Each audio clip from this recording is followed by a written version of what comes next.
خانه و چوتاش نیست. من از وظیفه میرم. مبلغ باشد او کامگاه بندگی رو سیگار خبری ماشین گرد.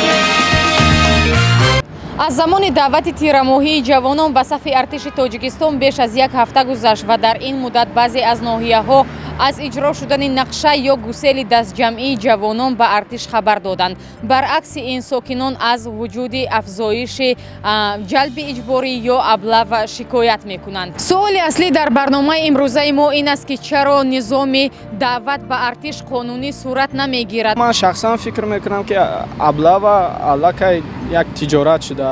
барои мисол агар дар як сол барои дар як даъват 7-8 ҳазор сарбоз лозим бошад, кормандони мақомот 20 ҳазор ё аз ин ҳам зиёдар ҷавононро боздошт мекунанд ва ҳар нафаре ки мақсад мехоҳад озод шавад ками кам бо арзиши 1000 сомон 2000 сомон аз дасти онҳо халос мешавад.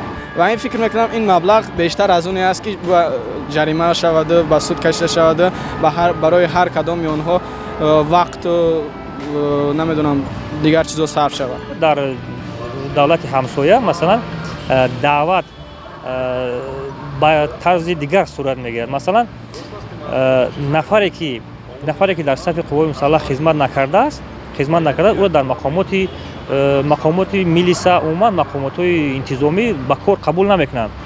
ва ҳамин хел маълумотам ҳаст ки нафаре ки намехоҳад ба хизмат равад, яъне хизмат кунад ва як маблағи муайяне ба буҷаи кишвар ба буҷа месупорад ва аз ҳисоби масалан ҳамин нафаре ки ба даъват намераванд сату сифати масалан хӯрока ва масалан лавозимоти варзишии дигар чизои нафарои ба хизмат рафтан бо беҳтар мешавад. мақомот ҳарчанд вуҷуди аблаваро рад мекунанд, мегӯянд дар аксар ҳолат худи ҷавонон аз ихтиёран ба сафи артиш рафтан саркашӣ мекунанд. худи ҷавонон барои ба хизмат нарафтанашон далелҳои дигареро пеш меоранд.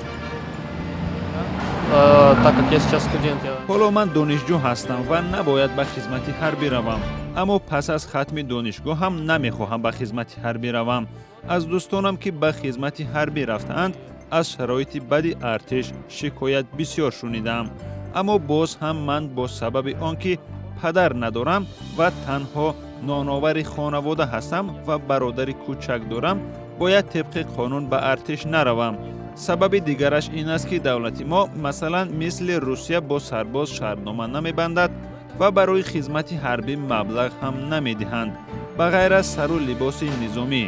аммо новобаста аз донишҷӯ будан ҳам ман ба берун баромадан метарсам, чунки борҳо ба дасти кормандони пулис афтодаму пас аз моҷароҳо ва фаҳмонданҳо ки донишҷӯ ҳастам раҳо шудам. Думаю, именно поэтому. аз ҳуқуқшинос пурсидем то ба ин масъала баҳои ҳуқуқӣ диҳад.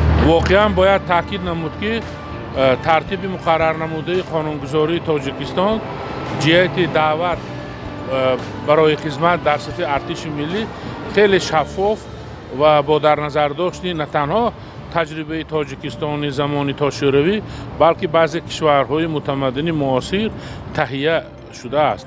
вале боиси таассуф аст ки бархилофи тартиби муқаррар намудаи қонунгузорӣ ва бо дарназардошти манфиати доираҳои муайян ин корро низ ҳамчун як шакли муносибатҳои коррупсионӣ истифода мебаранд. бинобар ин мувофиқи мақсад мебуд ки аввал даъватнома диҳанд ва агар як ё ду маротиба инкор кард шаҳрванд ё худдорӣ кард ё саркашӣ намуд, пас бо ҷалби нозири минтақавӣ ва дигар мақомоти қудратӣ ва ҳифзи ҳуқуқ онҳоро ба додгоҳ даъват кунанд, омилҳо ангеза ва шарту шароитҳоро муайян намуда баҳои ҳуқуқӣ диҳанд.